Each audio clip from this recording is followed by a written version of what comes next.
And the gun that fires here at the 2026 Riad Marathon. Welcome wherever you're joining us from around the world. This is the start of the elite men and elite women's race. In just the 5th edition of this event, it's growing in stature, it's growing in strength, it's growing in numbers. And the quality of this elite labelled world becomes super shoes. It's the magic in the foam, carbon plates, and that's often what you can hear. That energy return that runners get. It's so fascinating to watch the shoe wars, the shoe technology over the last 10 years. There was a part in the early 2000s of shoes going lighter, thinner towards the ground. Many marathon runners or half marathon runners will tell you that it's almost as if you were running in bare feet. It didn't make recovery in training, it made recovery from race. But across Europe, across the world, there's been a phenomenal increase in the numbers. They're going over all distances as, well, probably one of the, in those World Championships, also in Oregon. Seems to be top 10 in Chicago. Back to the elite women's race. Charlotte on the left-hand side of the screen in the green. Mesfin behind her, Germa in the centre of the screen. Nothing is changing too much, but we have lost, I think, the world champion. Gavalaise was wearing the gold singlet. I don't see her right now on the screen in front of us. That was very early on. There's our two pacemakers, the two male pacemakers, running smoothly at the front. Debere is 2:25.59, champion from Rio last year in that centre, because it means that we've got a very healthy field, very healthy race. Because it is safety in numbers in these early stages. 38 minutes on the race clock. He looks good, wearing bib number 7.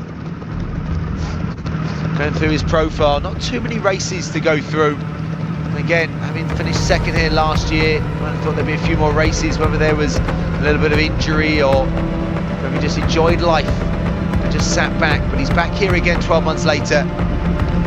Wouldn't he love to go a couple of spots higher on the podium, get himself onto the winner's rostrum. As we look down the field there, 23, Abdulaje wearing 2, Alu, the Bahrainian, 59, Sayum, Teju Sayum,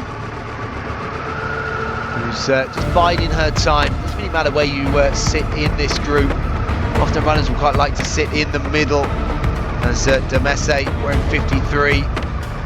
There's an athlete wearing 58, Mesfin, just because you don't feel like you're going to fall out the back of the trapdoor. And you've got runners for company in front and behind. And often you get a little bit of a buffer from the athletes behind you, a little bit slipstream from those in front. And there's a race. It's going to come down to a battle, because there are so many runners here that are all, well, vying for position.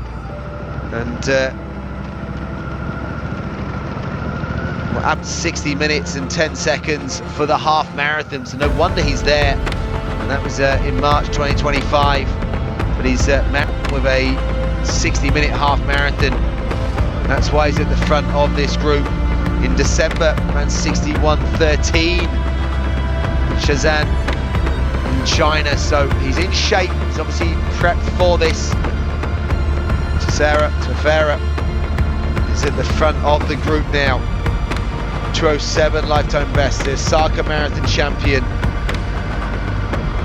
He's looked like he's been gasping for air at various times, but that could be just how he runs, just how he operates. Sarway with the gold bib, making his debut, looking smooth and impressive at the moment. Remember, he was on the list for the half marathon. Victor Sarway and Munai. Just for the first time, Toller has just dropped back. But Munai now, he looks good in the blue singlet. Deciding now, I think they know that something has to go, something has to give. We can't have can't have this many runners coming down to the last mile, especially if you're not overly confident of your own finishing kick.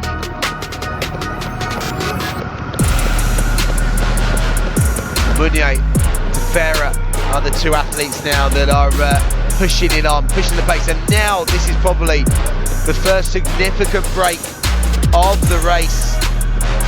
Abari Munai on the podium 12 months ago, and now he's decided that he would, love to be the winner, love to be the champion. So he's gone to the front, and he is trying now to, try to win the race over the last couple of miles, the last 3 kilometers or so of running. The battle is between these two. Tefera is literally sticking to him. I love that. Goes to one side of the road. Munai almost just asking the question, almost like cycling, where you know someone's tracking you, just a slight move to see whether they continue to follow you or not. And more fascinating with Munai's racing record. So no other races between this 12 months ago, as he signals to Tefera behind him, is either don't clip my heels or do you want to take over? But I tell you what, this race is not over yet. The battle behind, anyone could still bridge that gap. But Munai looks good. He's a powerful runner, and you can see he's pouring it on. Tefera, who's been gasping for air, looking very fatigued throughout the latter stage of the marathon. Munai looks good for me, looks strong, looks powerful, and almost a little prayer to himself there, as if to say, this is it, I'm all in. 2 hours on the race clock. This is the part of the marathon distance that, yes, they may cover this distance in training, but at a much slower pace. The effort and the application of running the marathon at this pace, you can only ever replicate it in the actual marathon distance itself on race day. So that's why it is unforgiving, that's why it is the unknown, and that's why anything can happen, even when you're looking good and feeling good into the later stages of a race. It's never over until you hit that finishing tape or you cross that finishing line. But Munai, he looks good at the moment. Tefera, he's not giving this up. You can see him. This means everything. And he's fighting tooth and nail, stride by stride. Munai almost looks back to say, have you not taken the hint that I'm trying to win this from the front? And that gap now closes from 3-4 meters to 2 meters to 1 meter. Tefera is right there again. He's not giving this up. Munai, little look behind, maybe to see where the chasers are, and where if these two maintain their pace, then it's between Munai, Tefera, for who is going to be the Riyadh Marathon champion 2026. Munai now, check stride. Sometimes it's easier to be the chaser, sometimes it's easier to sit in, to gauge your finishing kick. He maybe just asked the questions of the big group to break it up, to split it up.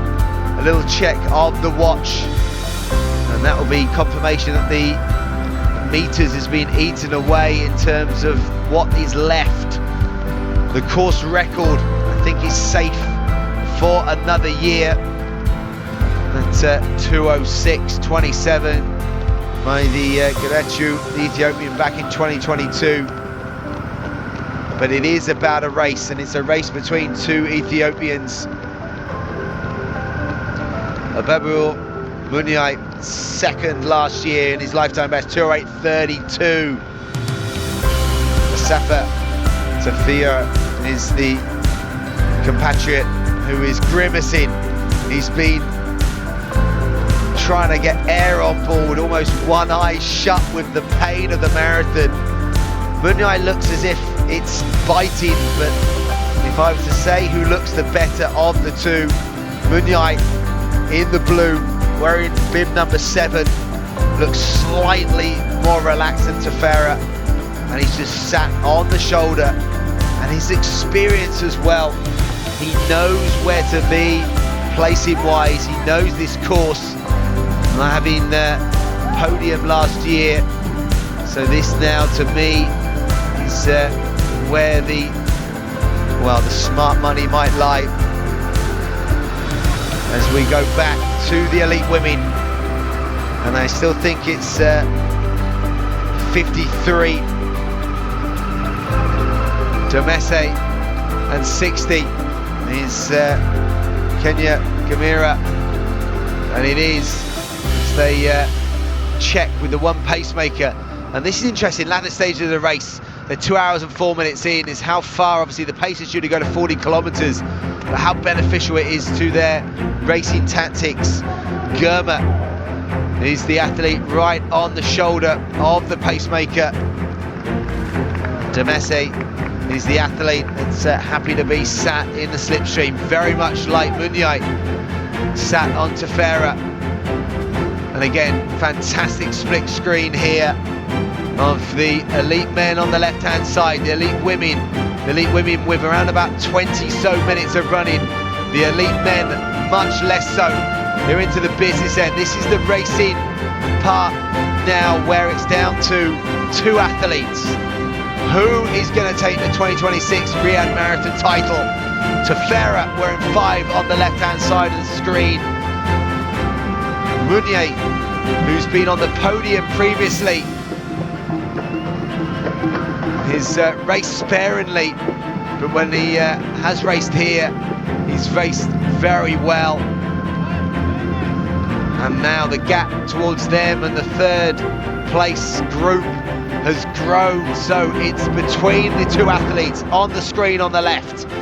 And the elite women at the moment, unless something drastically happens, the 2 athletes that were there with the pacemaker, but it's all eyes on this elite men's finish now. Munai can't stop looking at his watch, and whether that's checking the pace or what the distance is to go, or whether it's just a distraction from the pain. Tefera, who has not hidden his pain probably for the last 10-15 kilometers. And I tell you what, that pain will be worth it if he hits top spot on the podium. It's a big payday for both of these athletes, whether it's first or second, but significantly different if they are going to be the champion. And to put that on your CV as well, that will get them definitely an invite back next year, and also the potential for other races around the globe. So Munai decided now. He's made a break previously and it wasn't decisive. Now he goes again.